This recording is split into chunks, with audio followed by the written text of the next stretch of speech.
Hello and good morning. Thank you for joining me and my awesome co-host Morten Matheson. We blinked and a whole year flew away to Pierce.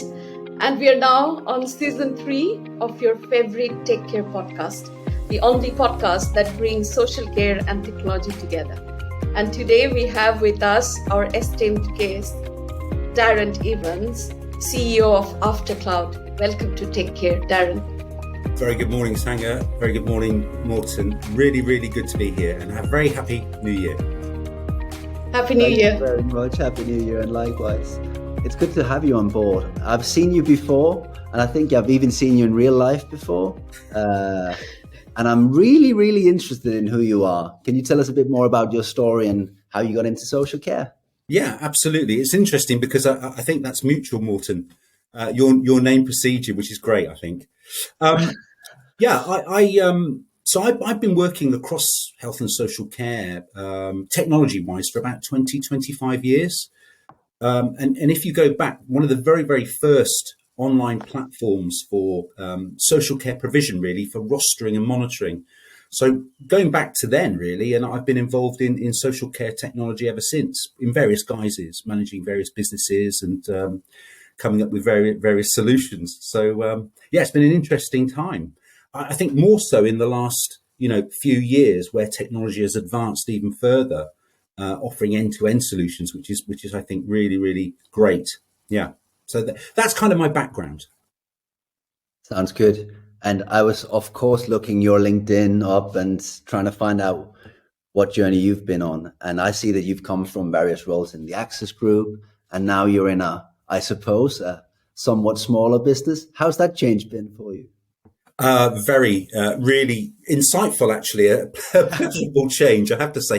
It's an interesting one because I think working in smaller businesses within health and social care, it is fantastic, getting to know customers, going on that customer journey with them.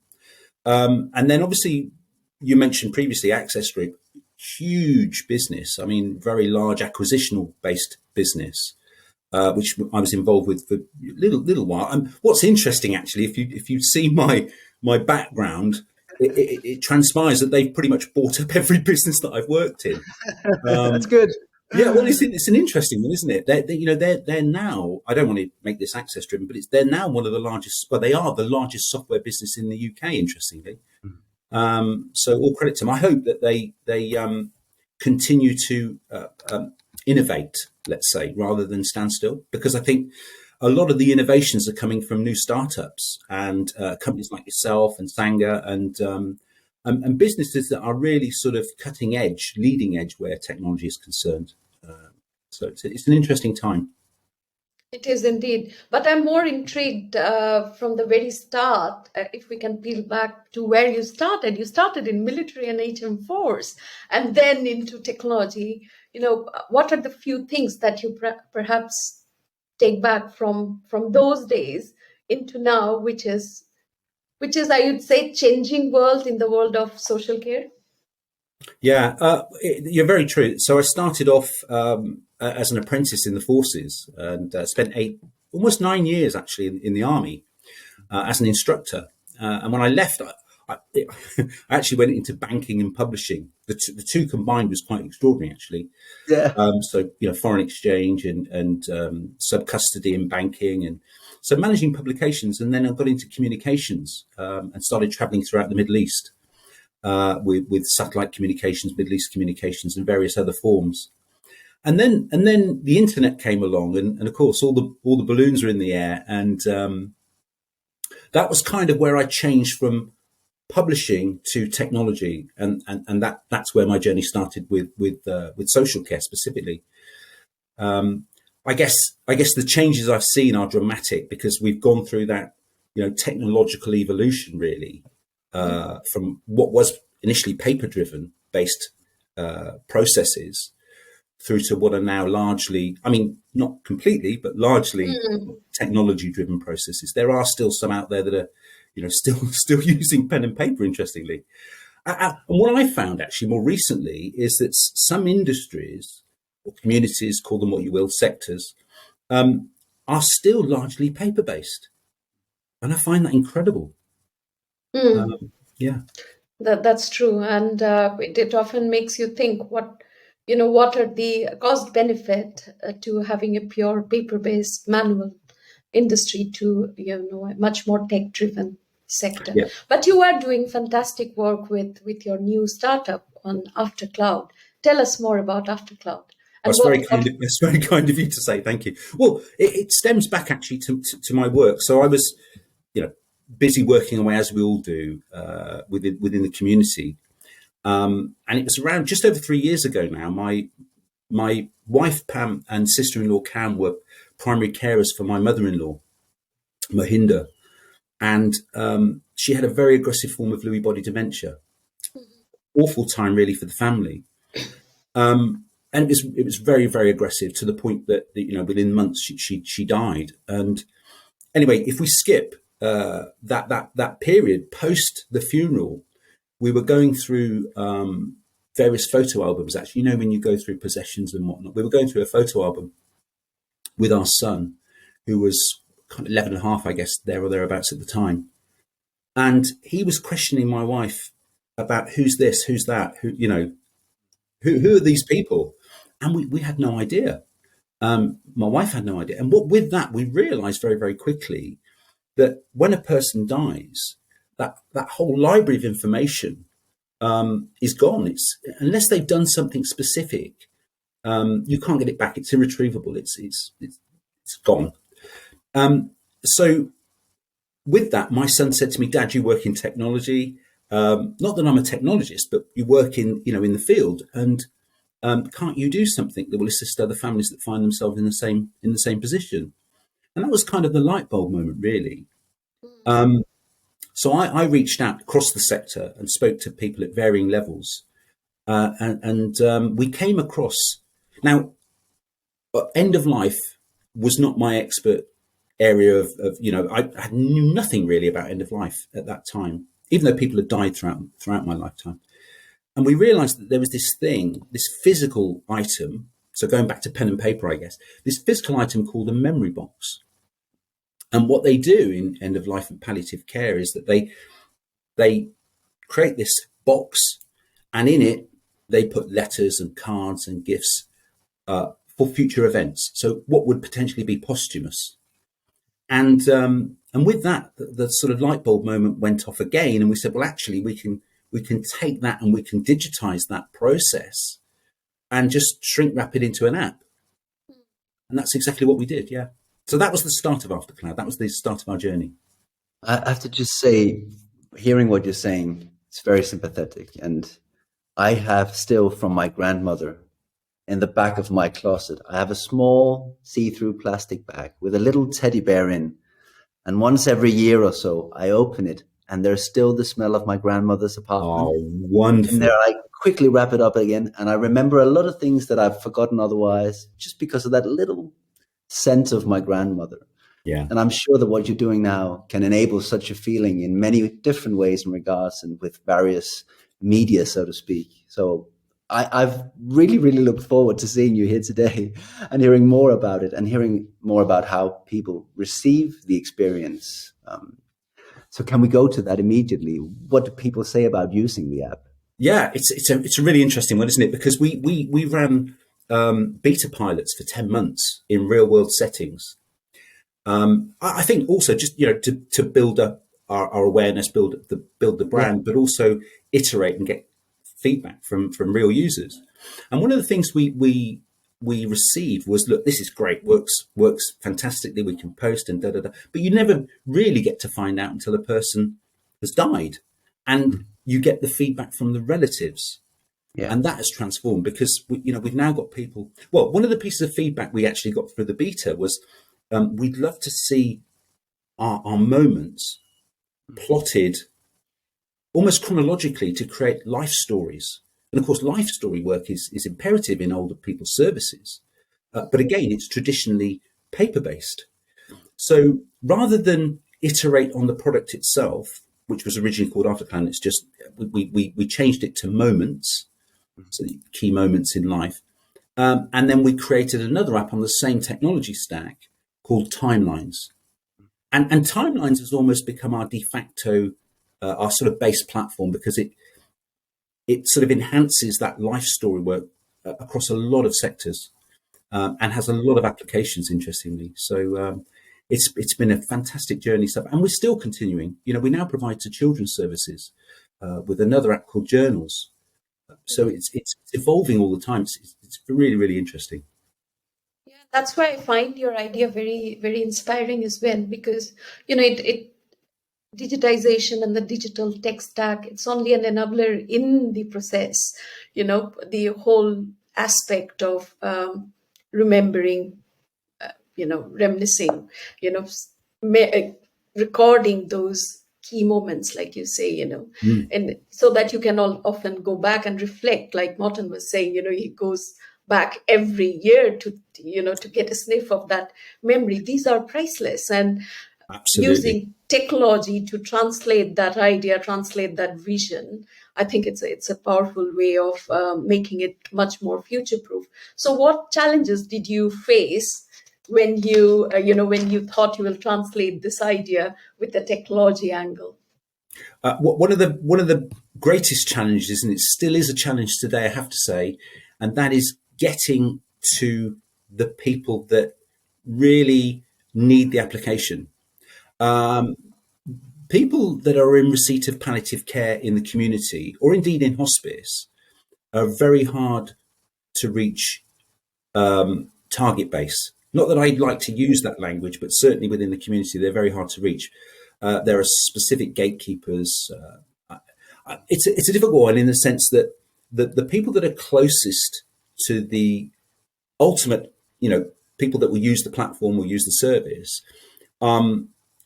People closest to them are nurses, whereas the people that drive the business and make the decisions are chief execs, they're directors, they're sort of a little bit separated from the day-to-day minutiae of managing and caring, I guess.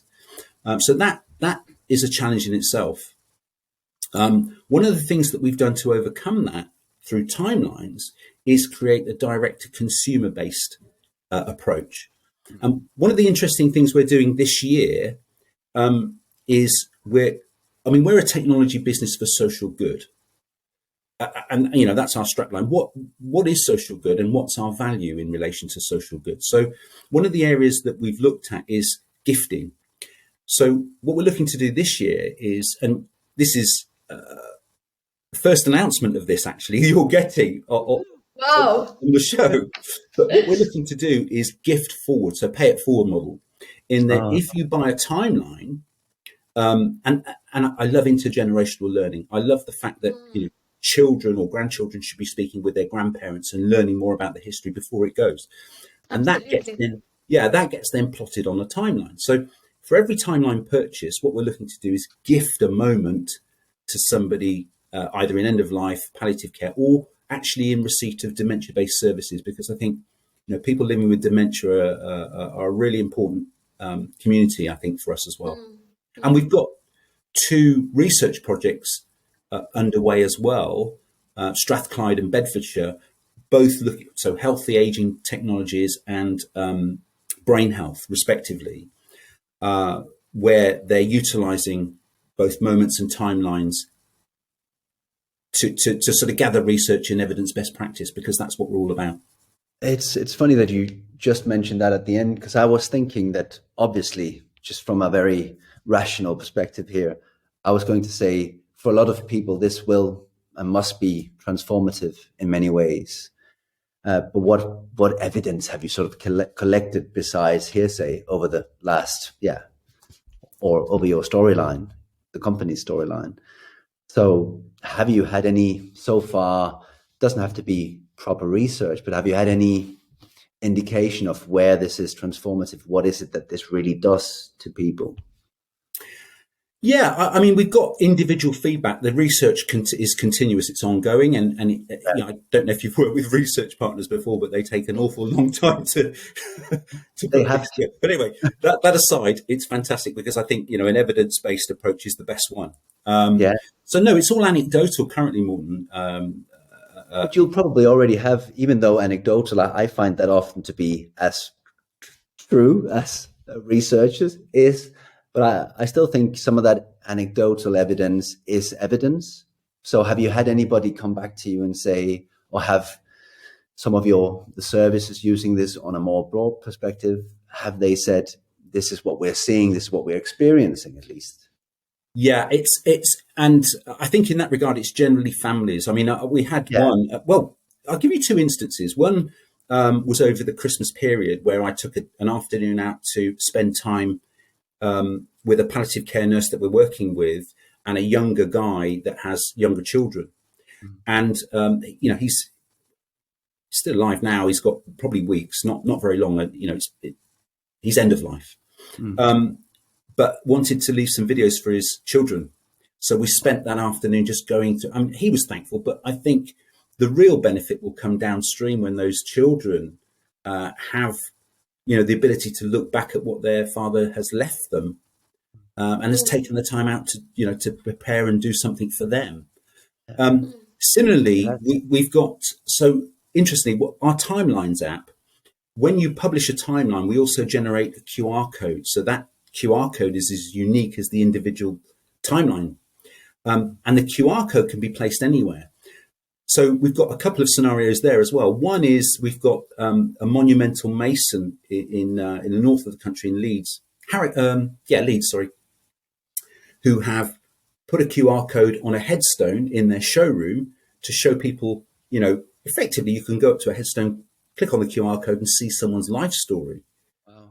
So that's transformative. And then I heard a little bit before Christmas, so back end of November time, somebody else fairly local to us in Oxfordshire, they want to generate a timeline for their brother who died last year. But what they're doing at the moment is they want to put it on a bench, which is on the River Thames.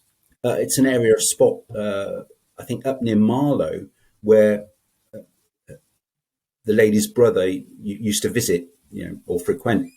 And but they're going through the challenges now of getting permission to put the bench where they want to put the bench. But again, her feedback has been fantastic because it's paying that respect to her brother, which she wants to do.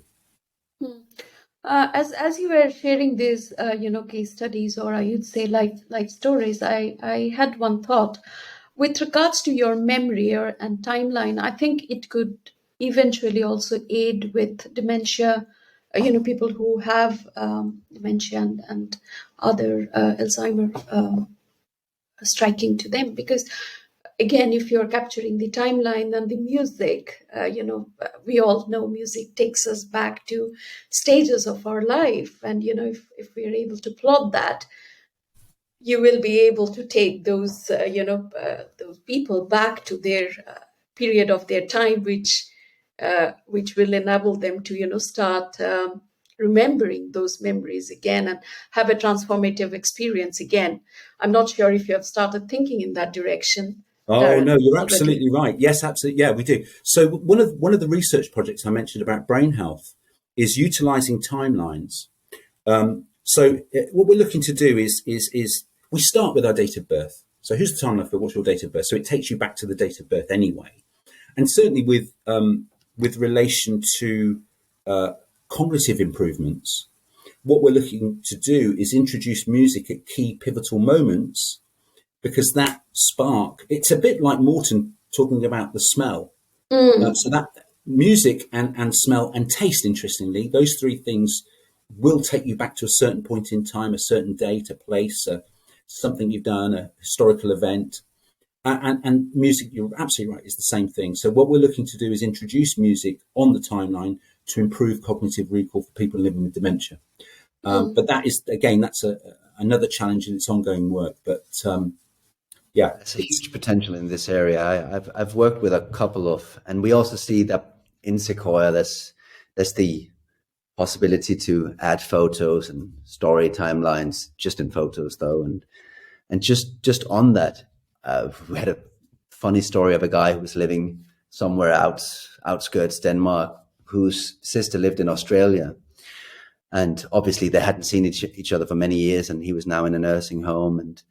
And when he got Sequoia, or they got Sequoia in his care home, they started showing him these photos of him and his sister, and he had worked in the rails and all of these things. And suddenly they said, from being what they often refer to in a colloquial way, a grumpy old man, he was now suddenly a spark of stories they hadn't heard before. He was listening to music Yeah. and all of these bits and pieces, multi-sensory, just got him to a whole new, I don't know if I can call it well-being or quality of life, but he was definitely changing his behavior just from the very small pieces, which in comparison with what you're doing is nothing. So I will say, anecdotally or whatever, there is gold hidden here, gems here. It's Well, I interesting to appreciate hear. that, Morten. A couple of things I'll pick up on that is music is absolutely transformative. If you or I or Sangha hears a piece now, it instantly transports you back to that, and it's the same for older people or anybody actually living with dementia. It's the same. But going back to systems and processes, one thing we love to do over time is through APIs is drive the data that we collect and some of the content that we collect back into the care plan. I think that will be really enhancing, not only from a data perspective, but for the individuals. I Yeah, think, there's a definite link between what you do as a professional with Morten as an individual and what Morten can do on his own. yeah, And that interlink can be deeply developed, of course. So I really think that's an interesting perspective of what you're doing. I think it's Yeah, more.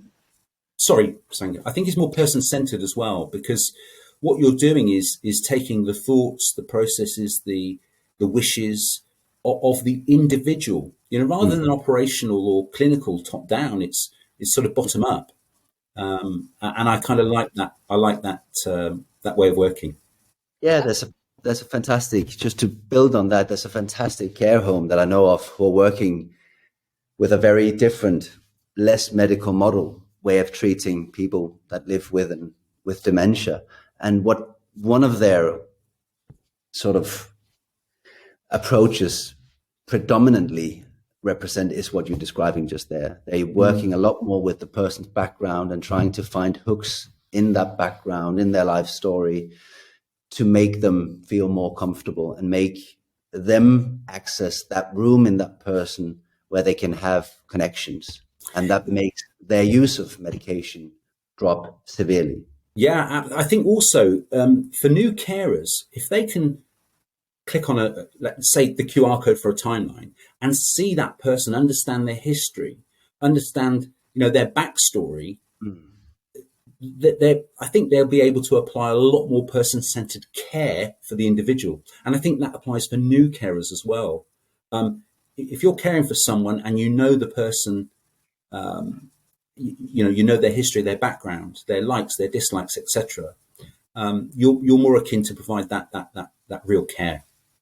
yeah, absolutely. And we often discuss in this podcast and elsewhere as well that quality of life and quality of care are the two KPIs that the sector should measure consistently 100%. and religiously. And when we talk about quality of life, it's not just like you were saying, the operational, the process related, the care related aspect. It's life that we should try and translate from these life stories. And I think text like this will eventually enable us to capture those moments, to really start capturing what the quality of life has been, and whether any care provider has been able to impact that quality of life KPI. And I'm a big proponent of data, as you both know. And I think, we are at the top of the iceberg now, and this is going to become a big thing in the future.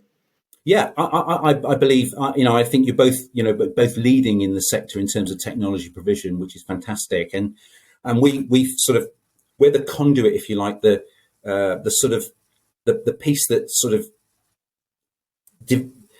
we bridge the gap really from life and legacy. That's what I'm trying to say, I guess. Yeah. That's a very good round off and leads over into us asking our season 3 questions. Yes. Da-da-da-da. Da-da-da. So, Darren, what is your one prediction for the next 12 months for social care? I see a lot more interconnectivity, interoperability between health and social care. I think that's already started.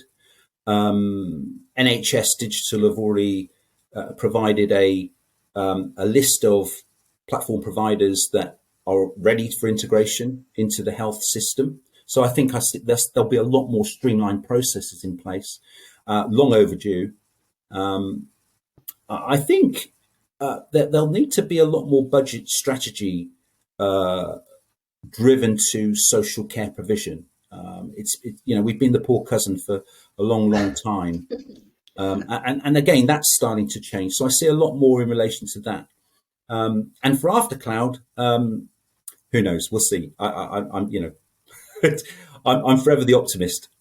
You've already told us of great things you're working on this year, so yeah, we're That's very looking kind. forward to Thank you. following Yeah. And that leads us to the final question.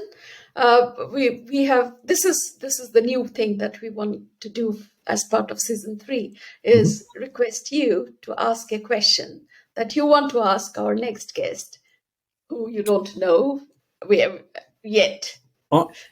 Well, I think for any new guest, it will be what inspired your what inspired you to do what you do right now. I think that it's a great opening line, isn't it? And we've all got a story to tell. Everybody's got a story to tell. Yeah. And I think often I'm so surprised. I think this is one of the questions we'll most likely ask each other at any event, won't we? How did you either come into social care, thereby also asking that question? And a lot of people have such interesting stories. It's amazing. Very values and meaning driven to be in this sector, isn't it? Yeah, it is actually. That's the one thing I will say. The people that you meet in social care, are driven from passion. I think even from a care perspective, it's driven with passion, and that's one thing I love about the community. Agreed. Absolutely. That's great. Thank you very much, Darren. And, we could have continued again and again. I have more questions for you, perhaps for a later on session once again. But thank you so much for spending the time with us. Oh, it's an absolute pleasure. And I'm really thankful for your time, both. Thank you, Morten. Thank you, Sang. It's brilliant. Thank you. Thank you so much. Thank you. Take care. You too. Thank you for listening. Don't forget to subscribe, review, and share your favorite Take Care podcast with your friends and colleagues. Until we meet next week, take care.